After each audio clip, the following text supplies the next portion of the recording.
Welcome, Marcin. Okay, thank you. Okay, so thank you for staying so long. And, I'm Marcin, I'm the CTO in Neufund, and I'm going to talk about tokens, and then basic tokens that exist today, and this is going to be about various functions of the token. Yes, so we had a nice talk about this from the legal perspective. The token is to me a blank piece of paper. You can write any contract on it. Yes, so the tokens have different functions. I specifically going to talk about two functions of the token, and one is a utility, yes, access to certain service. Second one is an investment vehicle. Yes, and those are often combined. In all cases right now, I would say. And this is really interesting. What is the result of this entanglement or this combination? Yeah, so these two functions in one token. Okay, so I need to talk a little bit about what is a protocol blockchain economy.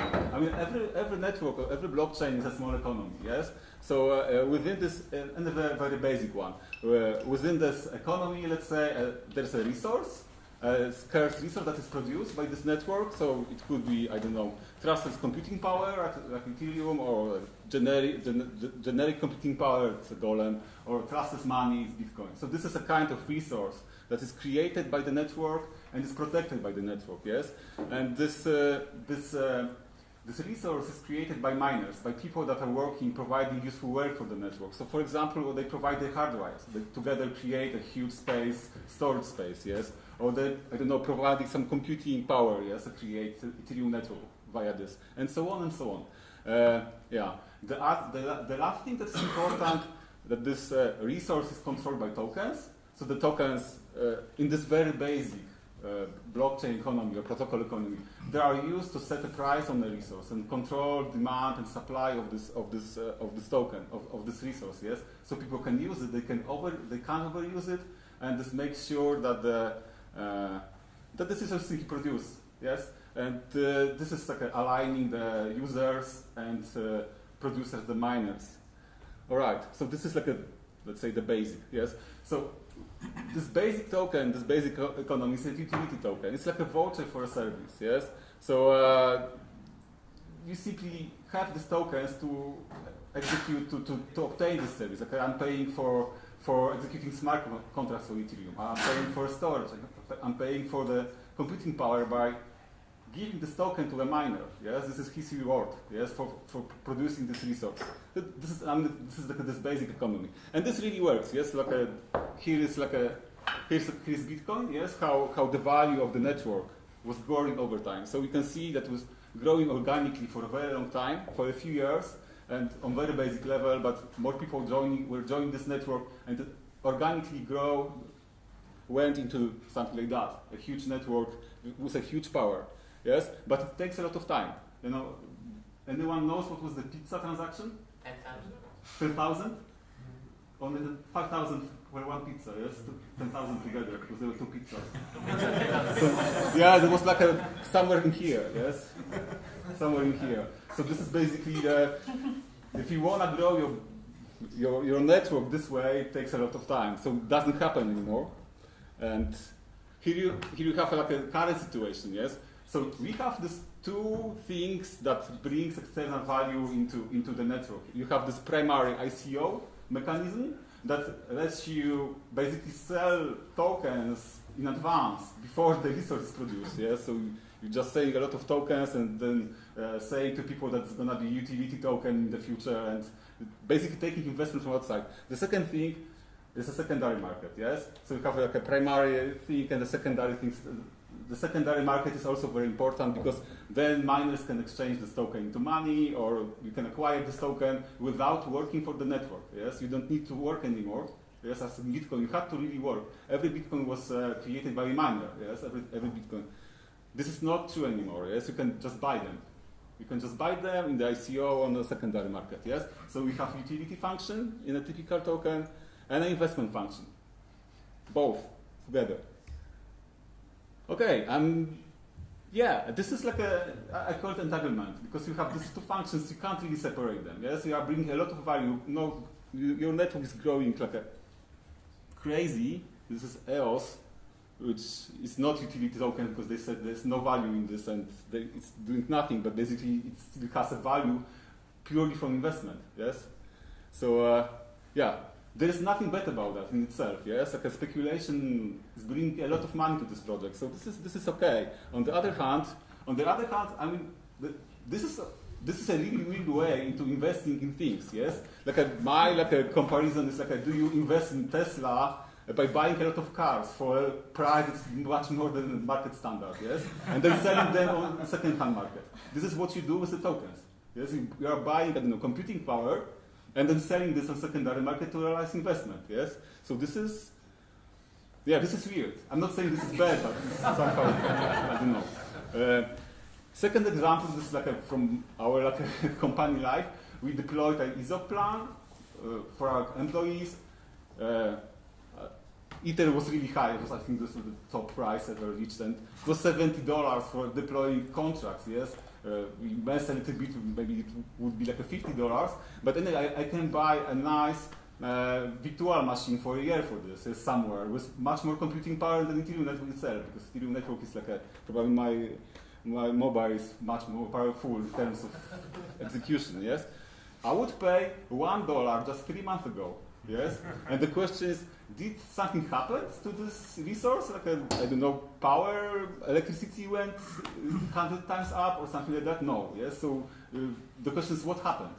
Why I had to pay so much? Yes, for this. Nothing happened with the resource itself. Yes, all this change came from somewhere. Yes. Okay. So this somehow, probably there are people that do not agree with me here because we already talked with some of you about that. But there are some particular problems with this kind of entanglement. Yes. First of the problem, my opinion, is that the interests of the participants are not aligned. Yes, because you have participants that just wanna obtain this resource and have a fair price. Yes, or even they would like to have a lower price, like a users. Yes, but it's just about creating an optimal price that's generating the most of the system, I'm generating and consuming, yes, because this market on the market has demand and supply, yes, and it should regulate. On the other hand, it has investors that want probably price to go up, and speculators that just want to make it volatile and and make money on that. So you can compare it to food prices, yes. Sometimes you have people speculating with food prices, and then some people can't eat anymore. Yes, I'm just maybe too hard with this, but sometimes this happens. Yes, sometimes people think that this happens. Okay, so this is the first issue. There is no alignment between those actors within the network. The second one, it's a very interesting one. Yes, so there is a growth limit that is creating by that shouldn't be there. Yes, so for example, I think Token Summit. Someone said in the panel, I will never spend my bitcoins. They are so valuable right now. I'm not gonna use it. I'm just gonna keep it. Yes, and this is a problem. Yes, this is a very old problem. 500 years ago, it was already known that you have a gold coin and let's say shit coin. Yes, and they are looking identical. So people will keep the gold and spend the other one. So the gold coin will be eliminated from the market. And this is exactly what is gonna happen to networks that are overpriced this way. Because at some point there will be a cheaper alternative. So I will not use Ethereum. Yes, if there's anything cheaper, I will just go somewhere else. Yes, but I don't have this choice, but I will.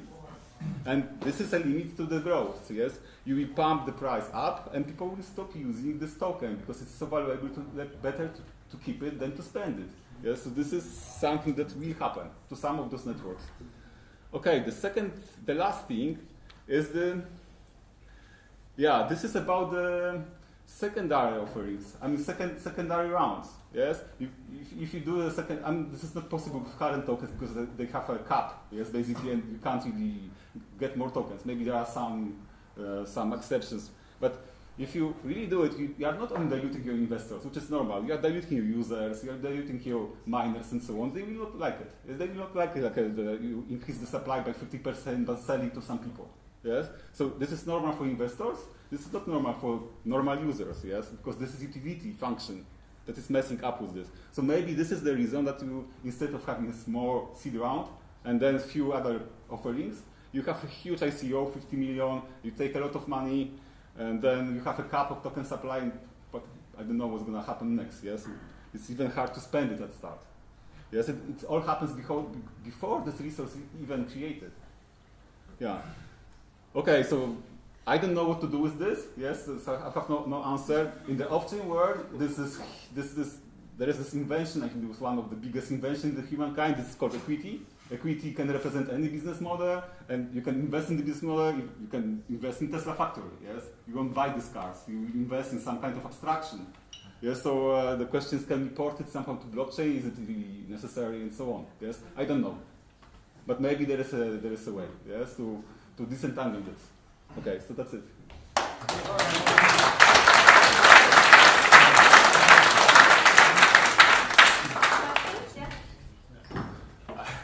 So we've had this discussion before, but you gave an example of Golem and Tesla, and you compared it to Tesla as if Tesla was selling cars in the form of financing, right? Yeah. But Golem's token is a unit of the transactional network. So in essence, it acts as a currency of the network, not as a unit of asset that the network offers, right? So in that case, the equivalent of that wouldn't be, let's say, a company that starts business and sells its products in the form of crowdfunding, but more as a new economy that emerges, let's say a new country that says, hey, look, we're going to build infrastructure in this economy, in this country, like roads and bridges and so on.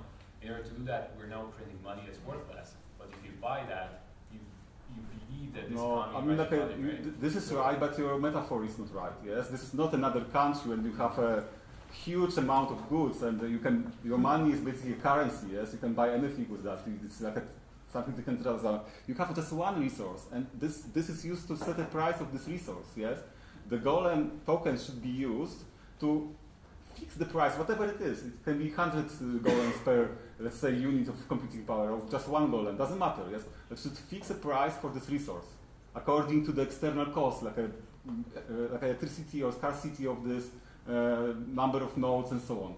Yes, and this is not about. So I do not agree. I mean, I know what you mean. Yes, I can maybe say the token is a voucher for something. It's not this real thing. Yes, it's like represents this good. Yes, that's true. But still, I don't see much difference.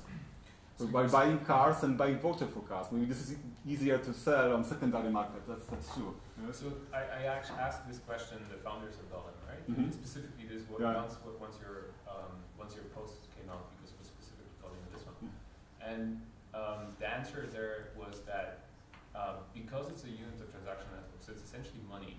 There is going to be a price of that money, the value of that money, derived from the market dynamics, right? Yeah. So that you can set the price of the computing power, let's say, at $1 million.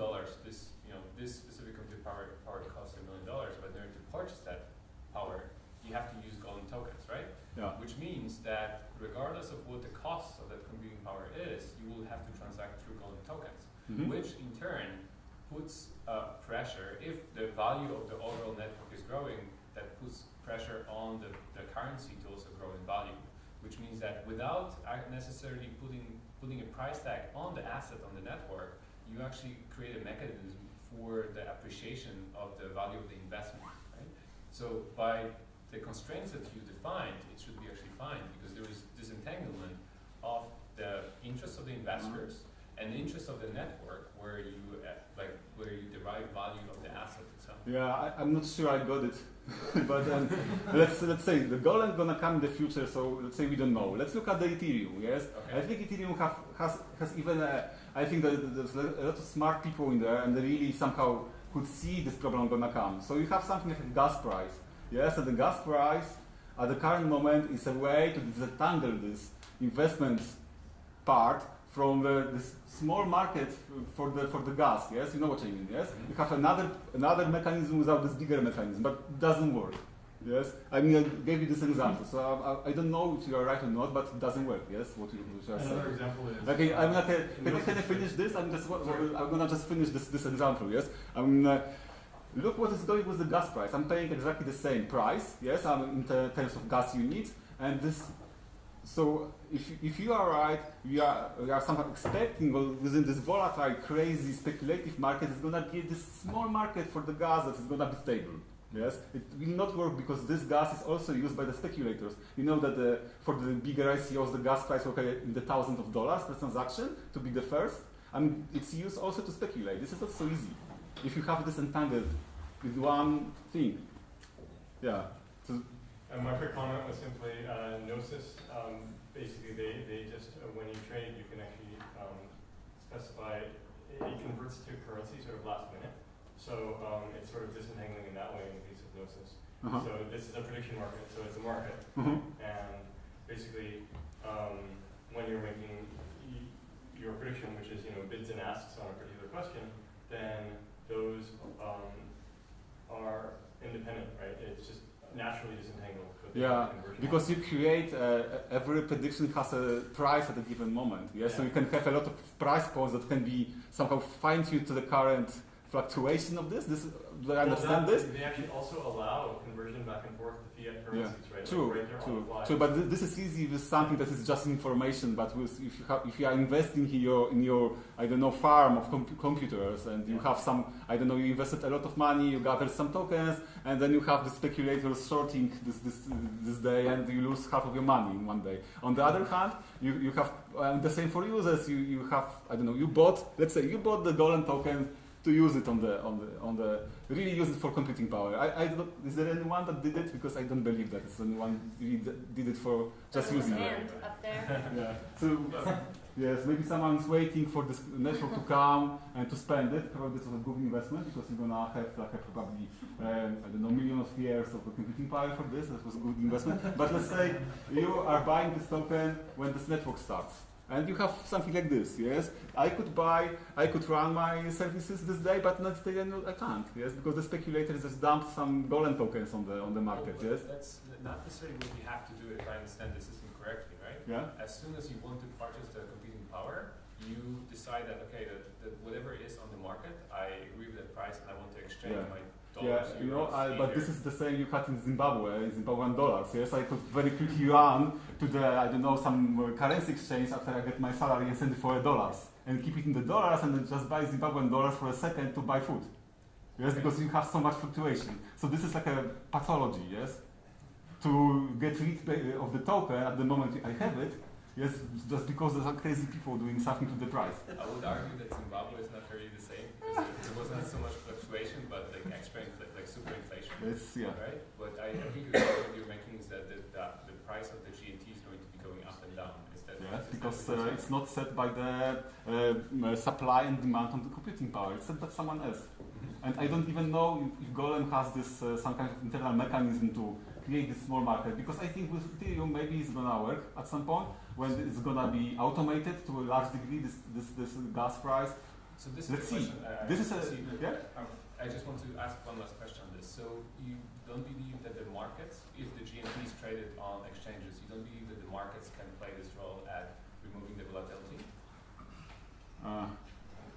Maybe, I don't know. Maybe, I'm not an economist. I mean, like this market should somehow normalize maybe after 20 years around the price of this network. This network doesn't exist, so it's easy like to speculate. Maybe this network has millions of computers, yes, and there's real value, and then there could be rational decisions on buying this or not. Then maybe it's stabilized. I don't know. But do we need the golden token at all? Why don't we pay with Ether? I mean, I think the resources. I think this is when you look at this, then really this doesn't make sense. But if there is a separate, let's say, token that is used just to set the price for the resource, then this does make sense because the Ethereum, like a rate, let's say, to external things like dollar or electricity is fluctuating because Ethereum has its own, let's say, I don't know how to say it. Its own.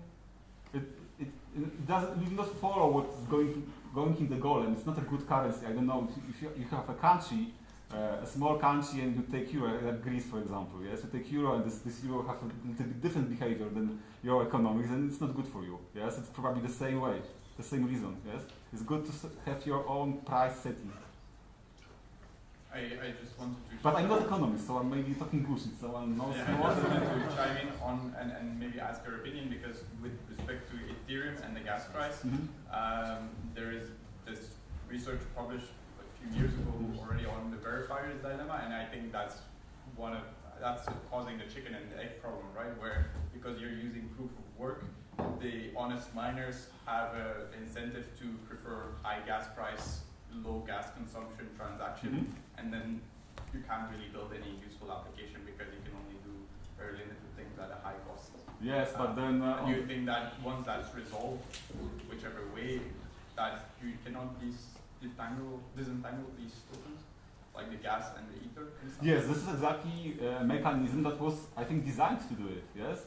Yeah, so but like someone you was currently have a chicken and expecting egg this problem ether because price of maybe to go up, but it shouldn't kill the usage of the network. So but it's not. there is this mechanism, and this is really clever that there is something like that. Yeah, but I mean, it's a solvable problem, and so my question is like, if this is solved, then would that solve the disentanglement? I mean, this is solved in theory, and this doesn't work, as I said, yes, because I'm paying exactly the same gas price right now as I paid like 3 months ago, and I'm paying 100 times more. Maybe it is gonna be solved by some kind of hardcore automation of this protocol change. I don't know what could it be, but it won't be solved by the market, by the regulation maybe. Maybe someone gonna regulate this.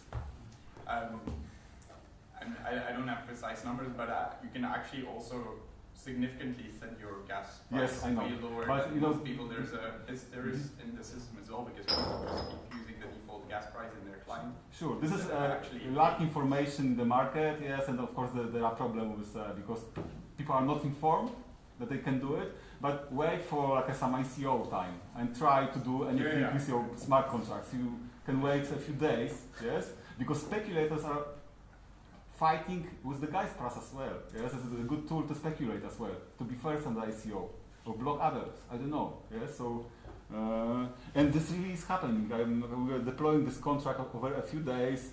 Someday there was like some exchange buying something somewhere, and the gas price was 50 gigaway. Yes, this day. Below that you couldn't do anything.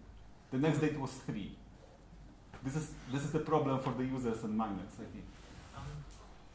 But I think what we're actually talking about is a scalability issue, and I don't know if you're familiar with a technology called Entangle. So like IOTA, for example, is using Entangle technology, which kinds of it brings the miner and the user together. So I think in the future, applications that's being built solving the scalability issue will use a fairly different mechanism than blockchain technology nowadays, because we want to be able to do transactions without gas or any fees being involved, so zero value transactions True, have because to be you are saying about this idea situation that the resource is infinite and there is no price for it. Yes, this is the solution. Yes, the technical solution to this particular problem. Exactly. You can have infinite computing power available, and of course the problem is gone because there is no economy anymore.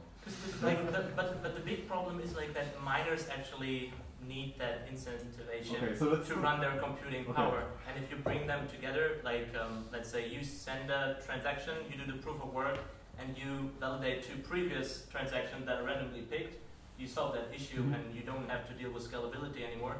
And actually spamming the network is very good at the same time, because as more people are using it, the faster the network. Yeah, you just remove this resource is not scarce anymore because it's like a but you are right. Yes, you can technically you can solve this technical some of those problems.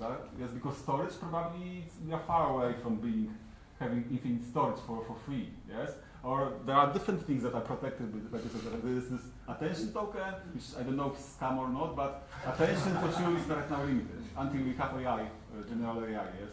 Well, what you say is like having that discussion. I think we do have the wrong focus. Like we should not focus on gas price. We should focus on technology that kind of solves that problem that we don't have to talk about it anymore. Okay, but we're gonna solve. You can solve. I mean, we solve so many things with technology. Probably.